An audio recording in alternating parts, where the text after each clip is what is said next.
Hi అండి, నమస్తే. Welcome back to మన ఇంటి రుచులు. ఈరోజు మనం ఉసిరికాయతో చేసుకునే ఒక మంచి రసం రెసిపీని చూద్దాము. ఈ సీజన్లో దొరికే ఉసిరికాయలతో ఇలా ఏదో ఒక రకంగా చేసుకొని తిన్నట్లయితే ఆరోగ్యానికి చాలా మంచిది. ఈ ఉసిరికాయలో సి విటమిన్ ఎక్కువగా ఉంటుంది కాబట్టి ఈ సీజన్లో దొరికినప్పుడు ఈ ఉసిరికాయలతో ఇలా రసం కానీ పప్పు కానీ చేసుకొని తిన్నట్లయితే చాలా బాగుంటుంది. ముందుగా ఇలా ఒక బౌల్ తీసుకొని అందులోకి చిన్న ఉసిరికాయ సైజ్ అంతా చింతపండుని వేసుకోవాలి. ఇందులోకి వాటర్ పోసి నీట్గా ఓసారి కడిగేసుకొని ఆ తర్వాత స్టవ్ ఆన్ చేసి ఇలా ఒక డ్రిల్ ప్యాన్ పెట్టుకొని ఒక 4-5 పచ్చిమిర్చీలను ఇలా వేసుకొని వీటిని కాల్చుకోవాలి. ఈ పచ్చిమిర్చిని ఇలా రెండు వైపులా బాగా కాల్చుకొని తీసుకోవాలి. ఆ తర్వాత ఇలా ఒక చిన్న మిక్సీ జార్ తీసుకొని ఒక 3 ఉసిరికాయలను నీట్గా కడిగేసుకొని ఇలా చిన్న ముక్కలుగా కట్ చేసి జార్లోకి వేసుకోవాలి.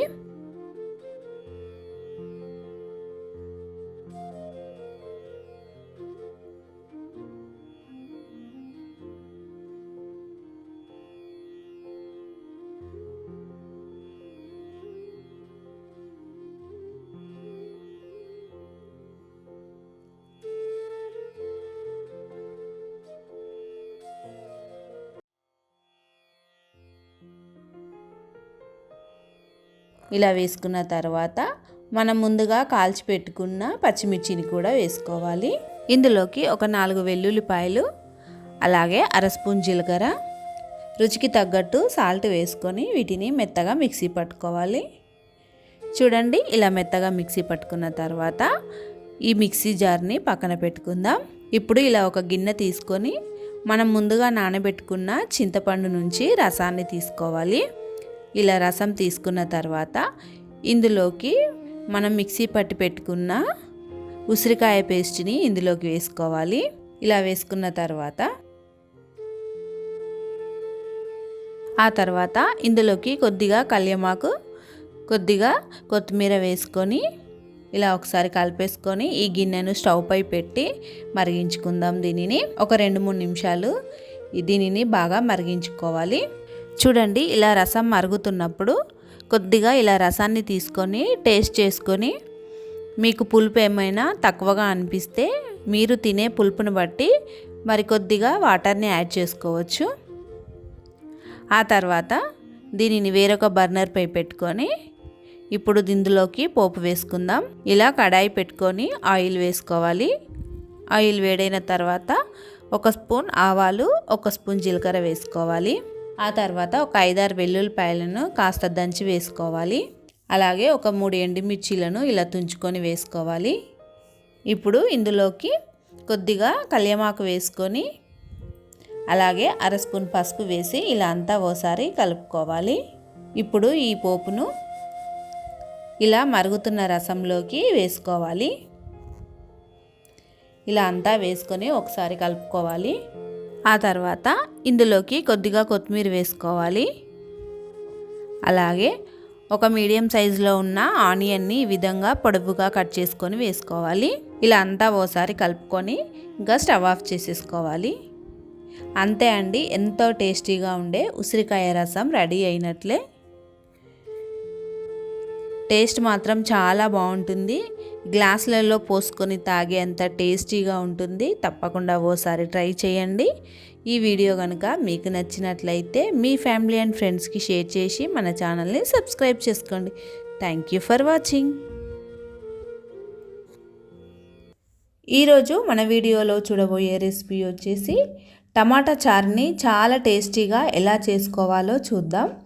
ఇలా చేసుకున్నట్లయితే గ్లాసులలో పోసుకొని తాగేంత టేస్టీగా ఉంటుంది. తప్పకుండా ఓసారి ట్రై చేయండి. ముందుగా ఇలా ఒక 4 టమాటాలను తీసుకొని నీట్గా కడిగి ఈ విధంగా కట్ చేసుకోవాలి. ఇలా ఒక్కో టమాటాను 4 పీసెస్గా కట్ చేసుకోవాలి. ఇలా కట్ చేసుకున్న తర్వాత వీటిని ఇలా కుక్కర్ గిన్నెలోకి వేసుకుందాం. ఆ తర్వాత ఇందులోకి కొద్దిగా చింతపండును కడిగి వేసుకుందాం. ఇప్పుడు ఇలా ఒక పావు కప్పు వరకు పెసరపప్పును తీసుకొని ఇలా బౌల్లోకి వేసి వాటర్ పోసి ఓసారి నీట్గా కడుక్కుందాం. ఇలా కడుక్కున్న పప్పును మనం టమాటాలు వేసుకున్న కుక్కర్ గిన్నెలోకి వేసుకుందాం. ఇప్పుడు ఇందులోకి తగినన్ని వాటర్ని పోసుకుందాం. ఇలా వాటర్ పోసుకున్న తర్వాత ఇందులోకి పావు స్పూన్ పసుపు, 1 స్పూన్ సాల్ట్, 2 స్పూన్ల వరకు ఆయిల్ని వేసి మూత పెట్టి మెత్తగా ఉడికించుకుందాం. ఇలా ఒక 4-5 విజిల్ తర్వాత చూడండి టమాటాలు చాలా మెత్తగా ఉడికాయి. ఇప్పుడు వీటిని చూడండి టమాటాలు పప్పు చాలా మెత్తగా ఉడికాయి. వీటిని ఇలా వేరొక గిన్నెలోకి చిల్లుల గిన్నెను పెట్టుకొని అందులోకి వేసుకుందాం. ఇప్పుడు వీటిని ఈ విధంగా మెత్తగా అనుకొని రసాన్ని తీసుకోవాలి.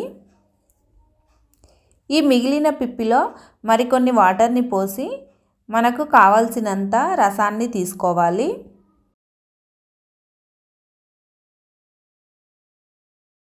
ఈ విధంగా తీసుకున్న తర్వాత ఈ మిగిలిన పిప్పిని పడేసేద్దాం.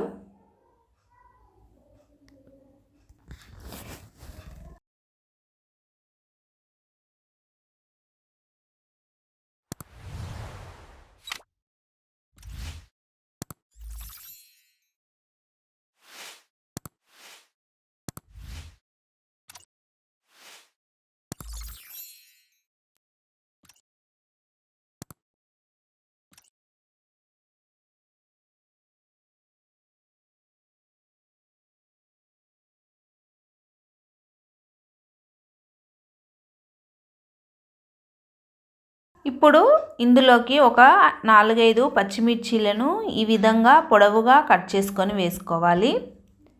అలాగే ఒక 2 ఆనియన్స్ని కూడా ఈ విధంగా పొడవుగా కట్ చేసుకొని వేసుకోవాలి. అలాగే కొద్దిగా కరివేపాకు, కొద్దిగా కొత్తిమీరను కాడలతో సహా వేసుకోవాలి. ఇలా కాడలతో వేసుకుంటే ఈ రసం మరుగుతున్న కొద్దీ టేస్ట్ చాలా బాగుంటుంది.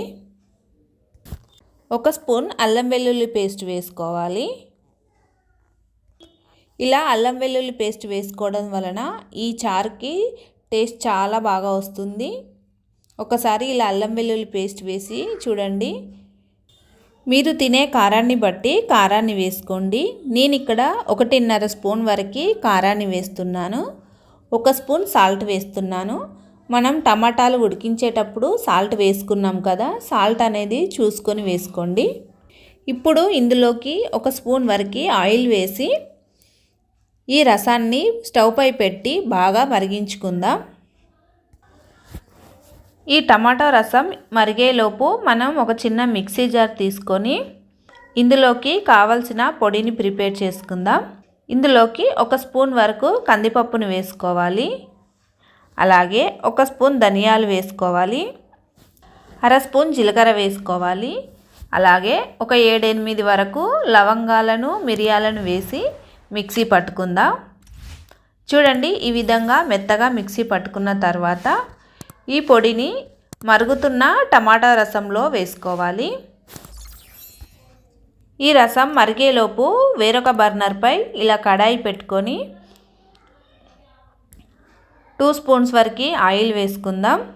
ఆయిల్ వేడైన తర్వాత 1 స్పూన్ ఆవాలు, 1 స్పూన్ జీలకర్ర వేసుకోవాలి. అలాగే 4-5 ఎండుమిర్చీలు, పావు స్పూన్ వరకు ఇంగువ వేసుకోవాలి. ఆ తర్వాత ఇలా ఓసారి కలుపుకొని కొద్దిగా కరివేపాకు, కొద్దిగా కొత్తిమీర వేసుకోవాలి. ఆ తర్వాత పావు స్పూన్ పసుపు వేసుకొని ఈ పోపును మరుగుతున్న టమాటా రసంలో వేసుకోవాలి. ఇలా వేసుకున్న తర్వాత ఒక 3-4 నిమిషాలు ఈ రసాన్ని బాగా మరిగించుకోవాలి. అంతే అండి, ఎంతో టేస్టీగా ఉండే ఈ టమాటో చారు రెసిపీ మీకు నచ్చినట్లయితే మీ ఫ్యామిలీ అండ్ ఫ్రెండ్స్కి షేర్ చేయండి. మన ఛానల్ని సబ్స్క్రైబ్ చేసుకోండి. Thank you for watching.